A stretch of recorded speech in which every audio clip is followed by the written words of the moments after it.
Hello दोस्तों, आप लोगों को फिर से स्वागत है मेरे चैनल पायोनियर्स कैफ़े में।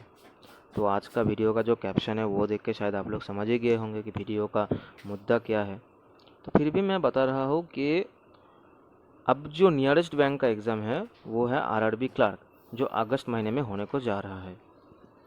तो उस आरआरबी क्लर्क का एक प्रीवियस ईयर में जितना एरिथमेटिक क्वेश्चंस आया था वो मैं आज आप लोगों के सामने मैं अपनी नोटबुक में सॉल्व करके दिखाऊंगा। अब आप लोगों को दिख ही रहा होगा, कुछ क्वेश्चंस स्क्रीन पे आ रहा है, जा रहा है, वही है प्रीवियस ईयर का एरिथमेटिक क्वेश्चंस। तो चलिए सॉल्व करना शुरू करते हैं एक करके।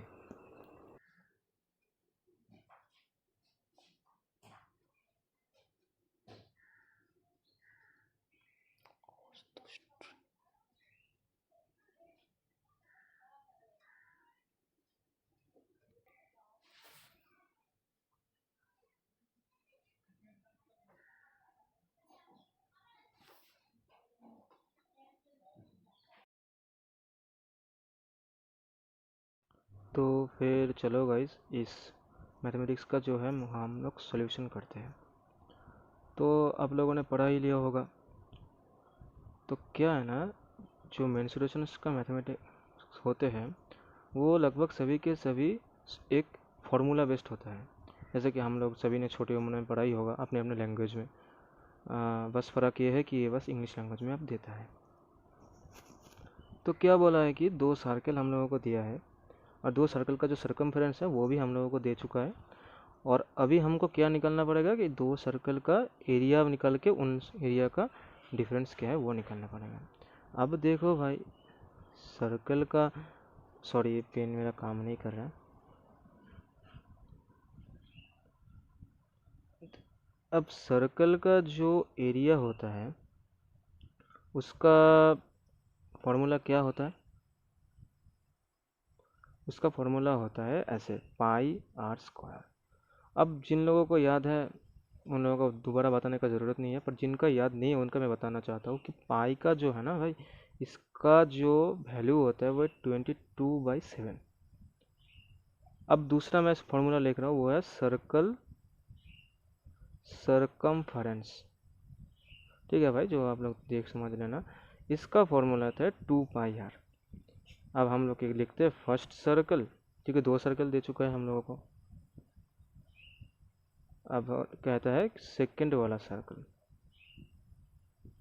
दोनों का ही हमें जो है सरकमफरेंस दे चुका है। एक का फर्स्ट का है 132, दूसरे का है 110। ठीक है ना। अभी क्या है, इसका मतलब क्या होता है 2 पाई आर। इसका मतलब भी तो यही होता है ना 2 पाई आर।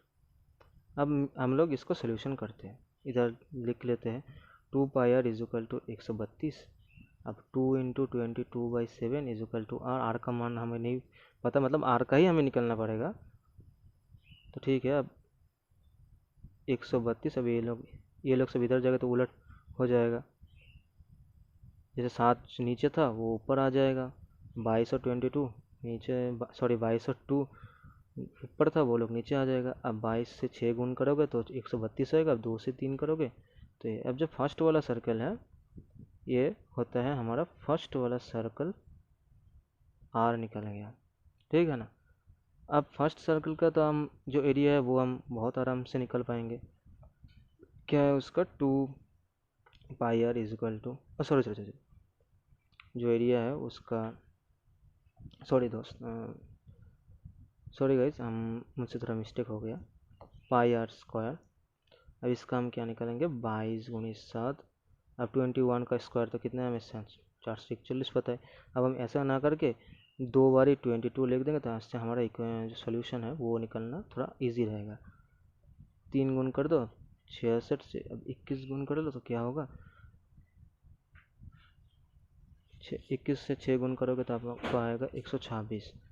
तो हाथ में रहेगा 12, 6 21 में फिर से 126 आएगा 138। तो 1386 होगा फर्स्ट वाला सर्कल का एरिया। अब बताया हमारा दूसरा वाला जो सर्कल है उसका एरिया निकालना है। सेम, पहले हम आर का जो मान है वो निकाल लेंगे।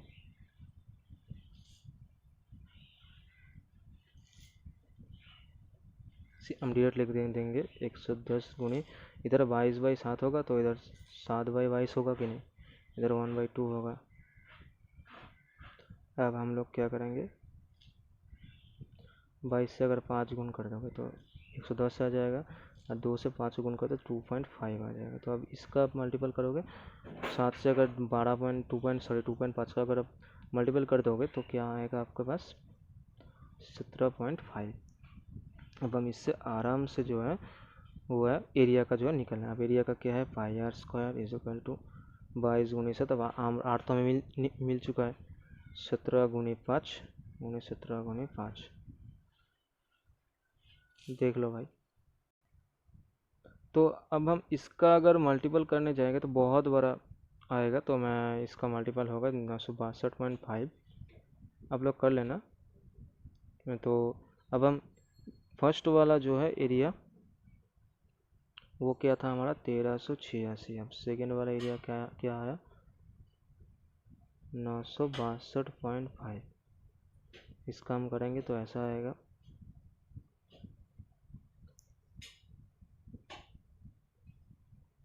413.5। तो आंसर आएगा आपको, सॉरी मैं इधर लिख देता हूँ, आंसर इज 413.5। देख लो भाई आप लोग फिर से एक बार, आप लोग चाहे तो स्क्रीनशॉट भी कर सकते हो सॉल्यूशन का।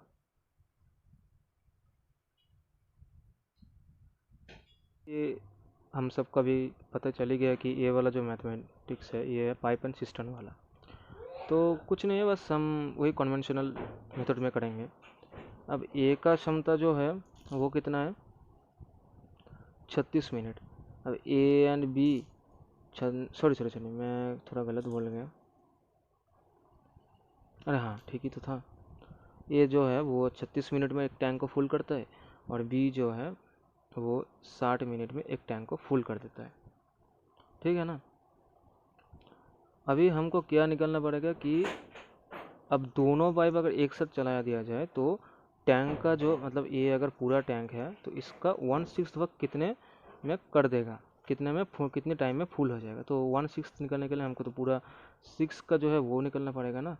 तो देखो जितने लोगों भाइयों को पता है, मतलब जितने भाइयों बहनों को पता है तो, और उन लोगों को तो बोलने का ज़रूरत नहीं है, पर जिन लोगों को एकदम ही नहीं पता उन लोगों को बताना पड़ा, बता रहा हूँ कि जब भी आपको दो पाइप या दो लोगों का क्षमता बता दिया जाए तो आपको जो मतलब पूरा मतलब जितना यूनिट का काम होता है या जितना यूनिट होता है एक टैंक में वो निकालने का सिंपल टेक्निक है, इस दोनों का एलसीएम कर दो।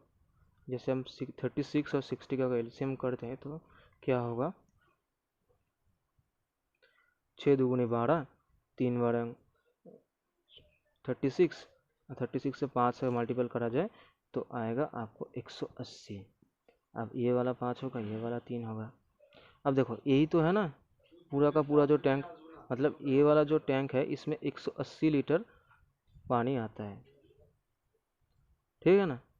तो अब 180 लीटर का ही तो मतलब है 6 यूनिट, 180 लीटर का ही तो मतलब 6 यूनिट का इज इक्वल टू 180। अब एक का यूनिट का क्या होगा 180 गुणे 6, अब 30 यूनिट मतलब सॉरी 30 लीटर पानी अगर ये दोनों कितने टाइम में फुल कर देंगे। अब देखो भाई ये जो निकलता है ना भाई, ये आता है इन दोनों का 1 मिनट में कितना लीटर पानी भरता है, ये क्षमता बताता है ये दो, ठीक है ना। जैसे कि ए 1 मिनट में 5 लीटर पानी फुल करता है, बी 1 लीटर 1 मिनट में, मैं लिख देता हूँ 1 मिनट वाला 3 लीटर पानी भरता है। इन दोनों का अगर कर दिया जाए A plus B in 1 minute is equal to 8 litre, तो 32 लीटर कितने टाइम में कर देगा, 8 से 3 आएगा 24। अब क्या आ जाएगा 6 गुनी 8, तो इसको अगर काटोगे तो क्या होगा 2 3, कितने मिनट में ये दो जो इस टैंक है ना इसका 6 भाग का एक हिस्सा फुल कर देते हैं। आप लोग स्क्रीनशॉट ले सकते हैं इसका, ठीक है। आप लोगों को स्क्रीनशॉट लेना हो गया तो हम निकलते हैं नेक्स्ट मैथमेटिक्स में। ठीक है भाई, तो हमारा ये जो नेक्स्ट सम है ना, ये तो एज रिलेटेड है। अ, तो क्या बोला है हमें इस इधर कि ए जो है ना, ए जो है वो बी से कितना छोटा है, 6 ईयर का छोटा है। मतलब बी जो है वो बड़ा है, और ए जो है, अगर बी का हम एक्स मान लें तो ए का कितना होगा, x-6, क्योंकि ए जो है वो यंगर है बी से। अब हमें दूसरे में क्या बोला है कि and the ratio of the percentage of B to C is 12:5। अब हमें प्रेजेंटेज बताया गया बी का सी का क्या, 12:5। ठीक है। And if ratio of present age of A to C is, अब दूसरा रेशियो हमें दिया गया ए टू सी इज 2:1। ठीक है ना। Then find the present age of B. तो हमें बी का जो प्रेजेंटेज है वो हमें बताने को बोल रहा है। ठीक है। तो देखो भाई, ये जो है ये मैं बोलूँगा कि इस इधर एज से ज़्यादा आप लोगों को रेशियो प्रोपोर्शन को लेके नॉलेज होना पड़ेगा। देखो भाई, ये वाला एक अलग रेशियो है, ये वाला एक अलग रेशियो है। ठीक है ना। पर हम इन दोनों को एक रेशियो में ला सकते हैं, मतलब ऐसे A:B:C कर सकते हैं। क्यों कर सकते हैं, अब आप लोग बोलेंगे, जिन लोगों को नहीं पता है उन लोगों को मैं बोल रहा हूँ कि क्योंकि इन दो रेशियो में एक कॉमन फैक्टर है, वो है क्या है, सी। अब आप लोग ये ध्यान में रख लो, क्योंकि बैंक का अगर एग्ज़ाम दे रहे हो तो रेशियो प्रोपोर्शन तो यूँ मान लो कि जो एरिथमेटिक है उसका पिलर है रेशियो प्रोपोर्शन। तो अब दो अलग अलग रेशियो बोल दिया आपको, लेकिन दो रेशियो में एक कॉमन फैक्टर है, तो हम दोनों रेशियो के एक साथ ला सकते हैं। तो उसका टेक्निक कुछ ऐसा है, पहले हम B:C का लिख लेंगे।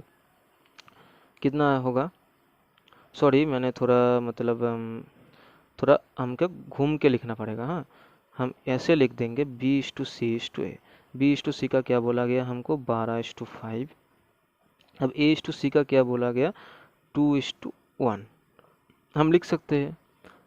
अब हमें दो स्पॉट जो है वो खाली रह गया, ये वाला स्पॉट खाली रह गया, ये वाला स्पॉट खाली रह गया। तो हम इसको कैसे फिल करेंगे, जो जो स्पॉट खाली होगा उसका हमें क्या बोलो आप लोगों को, मतलब उसका हिंदी में जो आ नहीं रहा है तो मैं इसका इंग्लिश ही बता रहा हूँ आपको।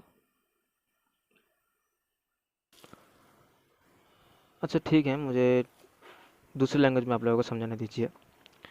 इधर क्या मेरे को बैठेगा वो देखने के लिए इसके सीधा बराबर हमको देखना पड़ेगा। इसके मतलब ये वाला लाइन, मतलब क्या बोलते हैं इसको अभी, अब देखो दो होता है ना, एक होता है ऐसा वाला और एक होता है ऐसा वाला।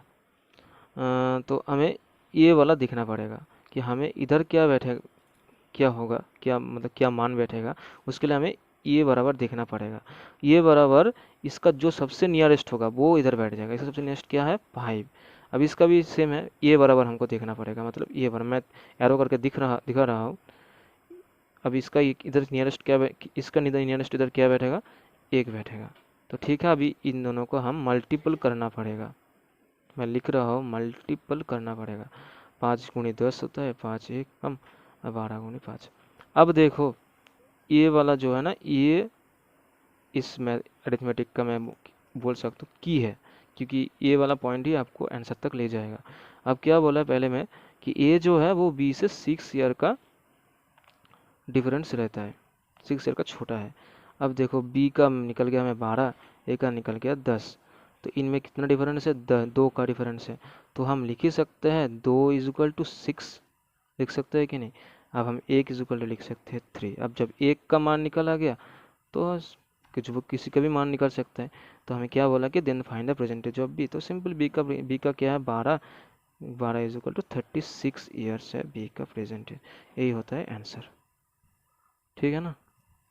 सॉरी, मुझे मेरा हिंदी थोड़ा कमज़ोर है, मेरा इंग्लिश मुझे याद था पर मैं ठीक याद कर नहीं पा रहा हूँ, इसके लिए मैं सॉरी। पर देखो आप लोगों को अगर ये पॉइंट समझ में नहीं आता तो आप लोग मुझे कमेंट कर सकते हो, मैं फिर से आऊँगा, रेशियो प्रोपोर्शन वाला एक चैप्टर ही लेके आ जाऊँगा आपके लिए। तो ठीक है, चलो बढ़ते हैं नेक्स्ट अरिथमेटिक में। तो ये वाला जो हमारा जो अरिथमेटिक है ये तो भाई बोट एंड स्ट्रीम वाला है। अब देखो क्या बोला है। अब बोट एंड स्ट्रीम में तो आप लोगों को पता है दो तरह के की स्ट्रीम होता है, एक होता है अपस्ट्रीम, एक होता है डाउन स्ट्रीम। ठीक है ना, एक होता है अपस्ट्रीम, एक होता है डाउन स्ट्रीम। तो डाउन स्ट्रीम का मतलब क्या है ना, डाउन स्ट्रीम का मतलब होता है, मैं लिख रहा हूँ इधर, स्ट्रीम प्लस बोट दोनों का ही होता है। क्योंकि इधर जो होता है कि स्ट्रीम के अकॉर्डिंग बोट चलता है। जैसे आप लोग अभी जब साइकिलिंग करते हो तो आप लोगों को पता है कि अगर आप हवा की ओर जा रहे हो तो आप लोग कितना आसानी होता है साइकिल चलाने में, और जब हवा के विपरीत में आते हो तो कितना मुश्किल होता है भाई। ठीक है ना, तो ऐसा होता है कि अब स्टीम एक तो रहता है बोट का खुद का सीन, और दूसरा है स्टीम उसको खुद लेकर जा रहा है, तो ऑब्वियसली भाई इसका तो जो स्पीड है वो ज़्यादा होगा। और इधर जो है वो स्ट्रीम से स्ट्रीम की उल्टा जाता है, तो स्ट्रीम माइनस बोट होता है। ठीक है ना, तो देखो भाई अब एक और जो फार्मूला है वो आता है distance is equal to speed into speed into time. ये डी का मतलब है डिस्टेंस। ठीक है, तो क्या बोला है पहले मेरे को, अपस्ट्रीम में क्या गया, कितना गया। तो क्या है ना कि भाई देखो हमारा जो है ना बोट्स एंड स्ट्रीम में हमेशा क्या निकलना पड़ता है भाई, स्पीड जो है वो निकलना पड़ता है। तो हमें दो स्पीड निकलना पड़ेगा, अपस्ट्रीम वाला स्पीड होता है और एक होता है डाउन स्ट्रीम वाला। ठीक है, तो आप लोग समझ जाओ डाउन स्ट्रीम वाला स्पीड। अब देखो भाई डी का D is equal to S गुण टी में लिख सकते, सॉरी एस मल्टीपल टी लिख सकता हूँ। तो हमें स्पीड निकालने के लिए क्या निकलना पड़ेगा, एस इज इक्वल टू क्या होगा टी बाई टी, मतलब डिस्टेंस बाई टाइम। तो अपस्ट्रीम में क्या गया, अपस्ट्रीम में क्या बोला कि 36 किलोमीटर जो है वो इस बंदे ने 2 घंटे में कर लिया। तो इसका स्ट्रीम क्या होगा 18 किलोमीटर पर आवर। ऐसा होता है स्पीड। स्पीड को ना हमेशा ऐसा लिखा जाता है कि जो मतलब 1 घंटे में कितना जाता है, इसे तो हम स्पीड कहते हैं। अब डाउन स्ट्रीम क्या है, डाउन स्ट्रीम में कितना गया 3 गुणे तो 22 किलोमीटर बाई 1 घंटे में 22 किलोमीटर जाता है। ठीक है ना, अब हमें क्या निकलना पड़ेगा इसमें कि बोट का सिर्फ क्या बोला कि find the speed of boat in still water. ठीक है ना, तो इसमें क्या निकलना पड़ेगा हमको, सिर्फ और सिर्फ बोट का जो स्पीड है वो निकलना पड़ेगा। अब देखो भाई बोट का जो स्पीड है ना वो भी एक फार्मूला के ऊपर डिपेंड है। क्या फार्मूला, अब ये दो हम जो निकल चुके हैं ना, ये दो हम जो निकल चुके हैं, क्या होता है कि अब यू अप स्ट्रीम, सॉरी मैं शॉर्ट में लिख रहा हूँ, up stream U P dot A इसका मतलब है अप स्ट्रीम वाला स्पीड प्लस डाउन स्ट्रीम वाला स्पीड, इन दोनों को प्लस करके उसको बस 2 से डिवाइड कर दो, आपको निकल जाएगा सिर्फ और सिर्फ बोट का स्पीड। ठीक है ना, तो ये जो 22 ये जो 18, सॉरी मतलब हो गया, ठीक है मैं लिख देता हूँ। अप स्ट्रीम वाला कितना आया 18, डाउन स्ट्रीम वाला क्या होगा 22, इसका 2 से मल्टीपल करोगे तो क्या होगा 44 तो 2 20 किलोमीटर से बोट का स्पीड होता है। मतलब अगर कुछ स्ट्रीम अगर नहीं चल रहा है, एकदम रिवर जो एकदम शांत होता है ना, तो बोट फिर भी 1 घंटे में 20 किलोमीटर तो जा ही जाए। ठीक है ना, ठीक हो, आप लोग इसको स्क्रीन शॉट कर सकते हो, मैं थोड़ा दिख रहा है आप लोगों का स्क्रीन शॉट हो गया, तो हम अगली अर्थमेटिक में मूव करते हैं। ठीक है, तो ठीक है भाई, अब जो नेक्स्ट है हमारे उसका क्या बोला है कि एक पेंस एक बंदे ने खरीदा है, ओह सॉरी एक मिनट हम नहीं पढ़ते, एक पेंस एक बंदे ने खरीदा है और x-2 पेंसिल जो है एक बंदे ने खरीदा है। अब उसने जिन दुकान से खरीदा है ना उसको उसने टोटल 424 रुपया देने को पड़ा। ठीक है, तब हमें क्या बोला है कि one pencil and sorry if one pencil and one pen cost ₹4 and 20। तो अगर हमें एक पेंसिल का 4 रुपया बोल रहा है तो x-2 पेंसिल का कितना कॉस्ट आएगा, इससे इसको मल्टीपल करें तभी तो इसका टोटल कॉस्ट आ जाएगा ना 4x - 8। अब हमें क्या बोल रहा है कि 1 pencil and 1 pen cost 4 and ₹20 respectively. अब पेन्स का मतलब एक पेन का वैल्यू क्या है 20, तो एक पेन्स का क्या 20x आ जाएगा। अब देखो इसको अगर प्लस कर देंगे तो भी तो हमारा ये वाला जो है वो आएगा, तो हम इसको एक समीकरण में ला सकते हैं, ठीक है ना। तो अब x वाला जो वैल्यू है वो हम प्लस कर देंगे, सॉरी 24x। अब ये जो 8 इधर माइनस है, इधर जाके प्लस हो जाएगा 424, इसका वैल्यू हो जाएगा 432 24x। अब x का वैल्यू क्या है 432 बाई 24। अब 24 से 432 को काटोगे तो 26 से 1 गुण करोगे तो 43 से 24 अगर माइनस कर दोगे क्या तो क्या आएगा 19 आएगा। अब 19 इसको आप 24 से अगर आप 8 गुण कर दोगे तो आएगा ये 8 4 32 तो 2 8 2 19 16 एंड 16 तो ये हो गया 18। तो हमें x का वैल्यू क्या था, the value of x is equal to 18, ठीक है ना। तो ठीक है चलो भाई, और भी कई है अरिथमेटिक, मतलब और 2-3 है, उसको मैं एक वीडियो में कवर करना मेरे लिए बहुत थोड़ा मुश्किल हो गया, तो मैं उस वीडियो को मैं कल ही ला दूँगा, वादा करता हूँ मैं कल ही लाऊँगा। ठीक है चलो आज के लिए इतना है। और अगर ये वीडियो आप लोगों को यूज़फुल लग रहा है, मतलब थोड़ा हेल्पफुल हो रहा है, तो प्लीज़ भाई लाइक कमेंट एंड शेयर कर देना।